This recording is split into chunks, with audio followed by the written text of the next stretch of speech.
पता है ना? अच्छा, होली के बारे में आप सब जानते हैं, होली को रंगों का त्योहार करते हैं, कहते हैं ना, फेस्टिवल ऑफ कलर्स। होली वैसे तो 2 दिनों तक मनाई जाती है। एक दिन तो होली का दहन होता है, दूसरे दिन धुलंडी मनाई जाती है। होली का दहन फाल्गुन माह की शुक्ल पक्ष की पूर्णिमा को मनाया होता है, और वहीं धुलंडी का जो त्योहार है वो चैत्र पक्ष की प्रतिमा को मनाया जाता है। तो होली और धुलंडी में अगर देखा जाए तो इन महीनों के अनुसार 1 महीने का अंतर होता है, क्योंकि फाल्गुन मास की पूर्णिमा को तो होली का दहन होता है, जबकि चैत्र पक्ष की प्रतिमा को धुलंडी मनाई जाती है। जो होली है ना, गरीबों का त्योहार कहलाता है। क्या कहलाता है? क्योंकि इसमें नए कपड़े खरीदने की हमें जरूरत नहीं होती, पुराने और फटे कपड़ों से भी होली मनाई जा सकती है। पता है ना आप सबको? होली क्या है? गरीबों का त्योहार है। होली का प्रारंभ वैसे तो बसंत ऋतु से ही माना जाता है। कब से माना जाता है? बसंत ऋतु का मतलब होता है कि जब हमारे खेतों में हमारी फसल तैयार हो जाती है, जो गेहूं की फसल होती है उनमें बालियां आ जाती है, बालियां आने मतलब डेंगी आ जाती है। क्या आ जाती है? फ्लास के फूल खिलने लग जाते हैं। और जो सरसों की फसल होती है उनमें पीले पीले फूल आने लग जाते हैं। कहने का मतलब हमारी पूरी धरती पीली चादर ओढ़े हुए नजर आती है। उसे कहते हैं बसंत ऋतु। क्या कहते हैं? बसंत ऋतु से ही हम होली का प्रारंभ मानते हैं। होली सभी जगहों पर अलग अलग तरीकों से खेली जाती है। कई जगह फूलों की होली खेली जाती है, कई जगह सूखी गुलाल की होली खेली जाती है, कई जगह पानी की होली खेली जाती है, और कई जगह लठमार होली भी खेली जाती है। सब जगह अलग अलग क्षेत्रों में अलग अलग तरीकों से होली मनाते हैं। होली पुराने जमाने से मनाई जा रही है।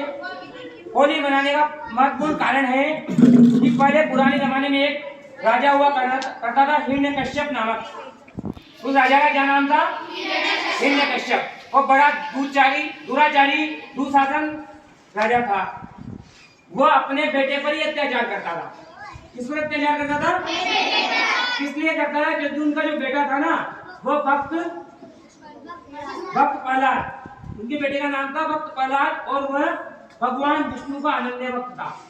मतलब वो भगवान विष्णु में अपनी श्रद्धा रखता था।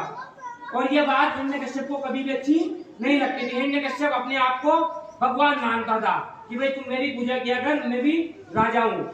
जबकि प्रहलाद भगवान विष्णु में अपना विश्वास रखता था, तो उसकी भगवान विष्णु के प्रति आस्था को तोड़ने के लिए हिरण्यकश्यप ने तरह तरह के प्रयत्न किए। उसे कभी पहाड़ों से फेंक दिया, कभी सांपों के बंद कमरे में छोड़ दिया, कभी नदी में फेंक दिया, लेकिन हर बार वो भगवान विष्णु के तप और बल के कारण बचकर रह जाता था। एक दिन उसने अपनी बहन होलिका के साथ भक्त प्रहलाद को जलाने का निर्णय किया।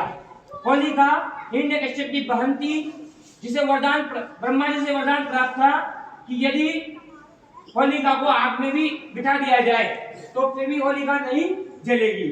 और उसी वरदान के कारण होलिका की गोद में भक्त प्रहलाद को बिठा दिया गया और आग लगा दी गई। लेकिन भक्त प्रहलाद भगवान विष्णु की आराधना करता रहा, और भगवान विष्णु ने भक्त प्रहलाद को बचा लिया, और होलिका बुरी तरह जल गई।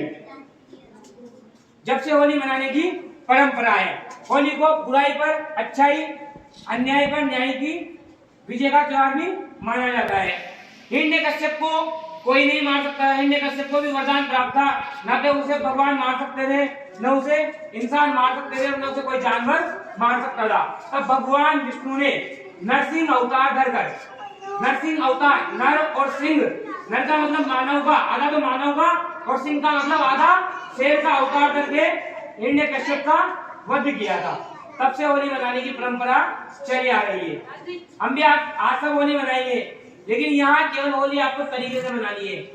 कोई तरह की मस्ती नहीं करनी। फोटो खींचेंगे आप सबके, तो फोटो खिंचवाना है ना? किसी का पकड़ के जबरदस्ती गुलाल नहीं लगानी। ये तो तुम किसी के पकड़ के गुलाल लगा दो, हो सके उसके आग में चल जाए, गिर जाए, ध्यान रखना है इसमें। और तुम जो गुलाल लाए उससे होली खेलनी है बाहर। कहाँ खेलनी है? यहाँ केवल आपको फोटो खिंचवाने के लिए बुलाया जाएगा एक एक करके, ठीक है? आगे सबके समझ में? चलो थोड़ा सा होली के बारे में डिटेल से सर भी बताएंगे ना। आओ सर।